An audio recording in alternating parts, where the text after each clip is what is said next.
आज का important topic है उन बच्चों के लिए जिन्होंने ऑन डिमांड के लिए अप्लाई किया हुआ है या फिर जिन्होंने अक्टूबर एग्ज़ाम यानी स्ट्रीम 2 के लिए अप्लाई किया हुआ है। तो बच्चों, आपको ध्यान रखना है, आपने एग्ज़ाम फॉर्म भर दिया है, आपने एप्लीकेशन फॉर्म भर दिया, आपने अप्लाई कर दिया है ऑन डिमांड के लिए या स्ट्रीम 2 के लिए, बट आप एक चीज़ भूल रहे हैं कि आपको जब आप टीओसी लगाते हैं, जिस सब्जेक्ट में आप पास होते हैं उनका टीओसी लगता है। अगर आप इंग्लिश में पास है तो आपको इंग्लिश में टीओसी लगेगा, आप हिंदी में पास हो तो हिंदी का टीओसी लगेगा, और जिस सब्जेक्ट में आप फेल होते हैं वो सब्जेक्ट आपको एनओएस के माध्यम से देने होते हैं। तो बच्चों, आपको जो जिस सब्जेक्ट में आप पास होते हैं तो उस प्रकार से आपने सीबीएसई की जो मार्कशीट होती है, जो सीबीएसई की जो मार्कशीट है बच्चों, वो आपको जो ये सीबीएसई की मार्कशीट है, जिस सब्जेक्ट में आप पास होते हैं वो सब्जेक्ट की जो मार्कशीट होती है वो आपको लेनी होती है स्कूल से। जिस स्कूल से आपने सीबीएसई में आप रह गए थे उस स्कूल में जाकर अपनी इस तरह की मार्कशीट आप ले लेंगे वहाँ से। मार्कशीट लेने के बाद आपको करना क्या है, आपने ऑन डिमांड के फॉर्म भरने हैं, आपने भरवाने हैं या भरने हैं खुद सेल्फ भी भर सकते हो, भरवा भी सकते हैं आप। तो आप किसी प्रोफेशनल की हेल्प लेंगे इस चीज़ के लिए, गलती हो सकती है तो काफ़ी नुकसान होता है, समय वेस्ट होता है उसके लिए। अगर आपको लगता है बच्चों कि आपकी जो मार्कशीट है आप नहीं भेज सकते तो हमारी हेल्प लेकर भी अपनी मार्कशीट भिजवा सकते हैं।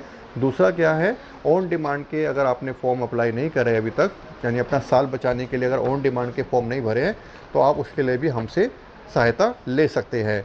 तो बच्चों, अभी बात आती है कि ये जो मार्कशीट है आपको कैसे भेजनी है।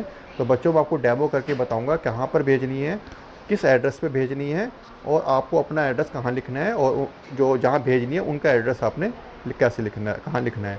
तो बच्चों, इस प्रकार से एक मार्केट में एनवलप मिल जाता है। अगर आपने मार्कशीट को इस तरह से फोल्ड किया है तो ऐसे ये जो एनवलप मिलता है इसी में आपको मार्कशीट डालनी होती है बच्चों। ठीक है, और मार्कशीट डालनी है, स्कूल से मार्कशीट लेनी है। स्कूल से मार्कशीट लेने के बाद इसको आपने क्या करना है, इस तरह से आपने एक लिफाफा परचेज़ कर लेना है। इस तरह से एनवलप आता है, वो एनवलप में आपको इस मार्कशीट को डालना है, और एप्लीकेशन फॉर्म जो आपने भरा था एनओएस का ऑन डिमांड के लिए या स्ट्रीम 2 के लिए, उसका जो भी आपके पास प्रूफ है वो आप इसके अंदर लिफाफे के अंदर इसके साथ में डालकर फिर आप इसको भेजते हैं। तो बच्चों, मैं आपको डेमो करके बताऊंगा कि किस प्रकार से आपने कैमरा क्लोज करके आपको दिखाया जाएगा कि किस तरह से आपको एड्रेस लिखना है इस खाली लिफाफे पर, और किस तरह से आपने इसको अपना एड्रेस लिखना है, और पूरी इन्फॉर्मेशन भरने के बाद ही इसको आपने इसमें डालना है। फेविकोल से आपको इसको लगाना है और फिर जाके आप इसको बाय पोस्ट इसको उस एड्रेस पे भेजना है जहाँ ये स्वीकार की जाएगी, और इसके जो मार्क्स होंगे जिसमें आप पास हुए हो वो आपकी एनओएस की जो मार्कशीट है उसमें कन्वर्ट हो जाती है, और उसके जो नंबर है, इसके जो नंबर है आपके जो फेल के नंबर है, वो मार्क्स जो है आपके वो एनओएस की मार्कशीट में चढ़ा दिए जाते हैं। तो मार्कशीट आपने भेजनी है तो आपको सबसे पहले एनआईएस का आपको एड्रेस लिखना है जहां आपने मार्कशीट भेजनी है अपनी। ऑन डिमांड के लिए आपने अगर अप्लाई किया हुआ है और तो आपने मार्कशीट आपको भेजनी पड़ेगी विद इन 10 डेज़ में। तो सबसे पहले आपको एनआईएस रीजनल सेंटर, साफ साफ मैं आपको लिख के दे रहा हूँ, आपको भी ऐसे ही करना है। अपनी मार्कशीट टाइमली आपने भेजनी है। अगर आपकी मार्कशीट टाइमली नहीं जाती है तो एक फ़ाइन लगता है, वो फ़ाइन पे करने के बाद ही फिर आपको आपकी मार्कशीट के मार्क्स जो है वो एनओएस अपनी मार्कशीट में चढ़ाता है। तो इसलिए आपको ध्यान रखना है।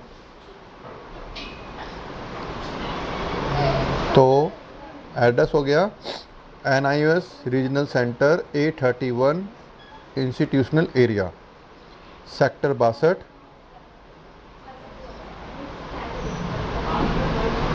Noida, pin code 201309। और इसके बाद आपने जिस स्टूडेंट की मार्कशीट हैं जिसने एनओएस में 10th या 12th क्लास के लिए अप्लाई किया है और टीओसी लिया हुआ है, चाहे ऑन डिमांड हो चाहे आपके अक्टूबर के एग्ज़ाम हो, स्ट्रीम 2 के एग्ज़ाम हो, तो आपको ये मार्कशीट जो है इस तरह के एक एनवलप में आपने सेंड करना है रीजनल सेंटर को। फ्रॉम में आपको जो मार्कशीट है इस प्रकार से जो आपकी मार्कशीट है आप देख सकते हैं मार्कशीट को। ये जो सीबीएसई की जो मार्कशीट है जिस पे टीओसी, जैसे ये स्टूडेंट है, स्टूडेंट ने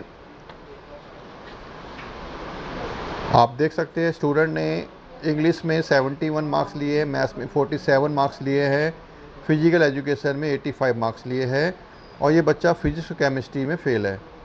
तो इस बच्चे ने टीओसी के लिए अप्लाई किया हुआ है ऑन डिमांड। तो इस बच्चे को अपनी जो इस पर लिखा हुआ है इसकी मार्कशीट में एसेंशियल रिपीट, तो ये जो मार्कशीट है इस बच्चे को इस निम्नलिखित पते पर, ये जो पता है एड्रेस है, इस पर उसको सेंड करना होगा।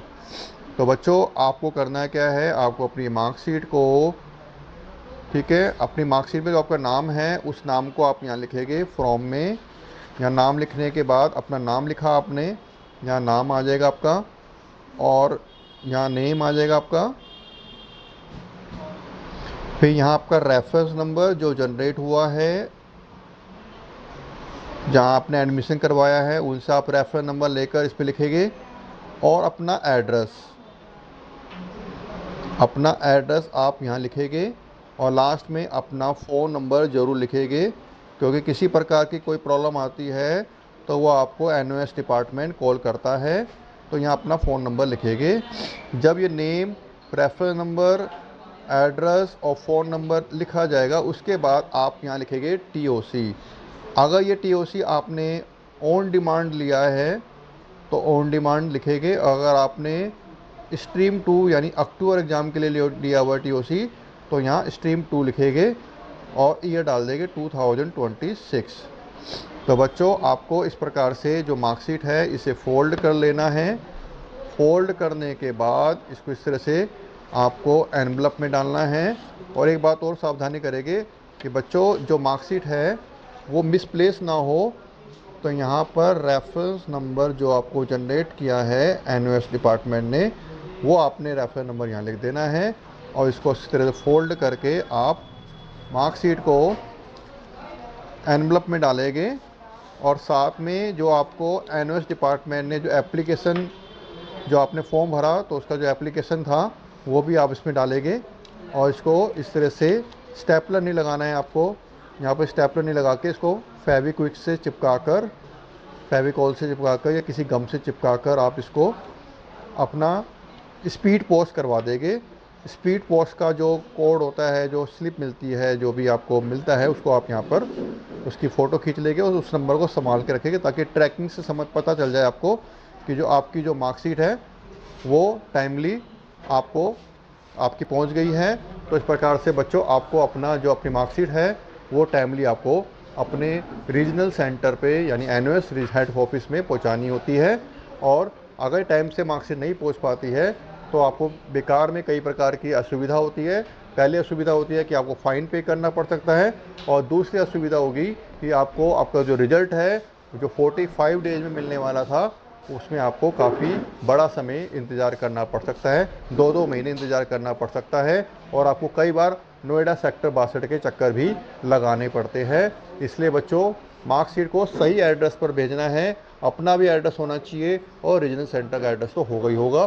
साथ में इसको आपने मार्कशीट के अंदर भी अपना रेफरेंस नंबर लिख देना है और इसको स्टेपलर नहीं करना है, इसको पूरा चिपका के, और आपको डाक खाने से, पोस्ट ऑफिस से आपने इसको स्पीड पोस्ट करवा देना है। आप कोरियर भी करवा सकते हैं।